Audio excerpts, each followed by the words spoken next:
Everyone, greetings. Chris Alpers here from Victory Christian Fellowship and the Men's Ministry.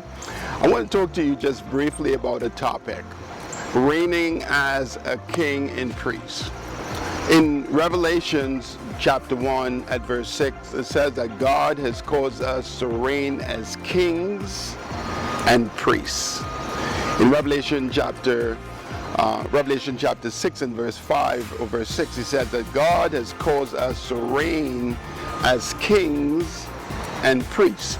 And it's a really dynamic aspect, because if a man focuses only on his king reigning and he does not focus on his priest responsibility, it influences his ability as a king.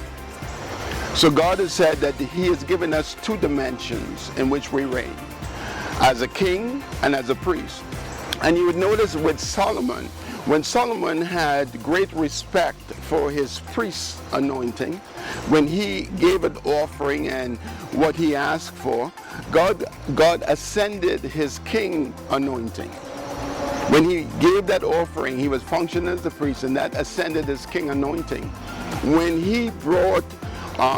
he made decisions around his priest anointing, it affected his king anointing. And just for us as well, that we have a responsibility in these two dimensions. God has called us to reign as kings and as priests. And what does that mean?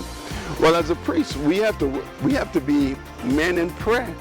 We have to be men who are praying. We have to be men who are passionate and considerate in the things that concern the heart of Jesus Christ.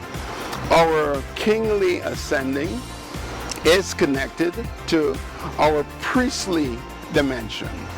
And if we are just concerned about reigning as kings and having authority, and we don't have the things like the gift of the Spirit, like in Galatians chapter 5 verse 9, if those are all priestly things, those 9 virtues are all priestly things. But if we exercise ourselves in our priestly responsibilities and graces, God in His wisdom ascends us to reign as kings. He allows us to be more in the supernatural and have the authority that God has designed for us to have. So I really want to encourage you in this, as you consider yourself as a king. We say that Jesus Christ is the King of Kings and the Lord of Lords. But Jesus Christ is the King of everything. He's a king. He has over everybody. But He says that our reigning in Revelations is connected to not just being a king, but also to being a priest. I hope this was encouraging to you. God bless you.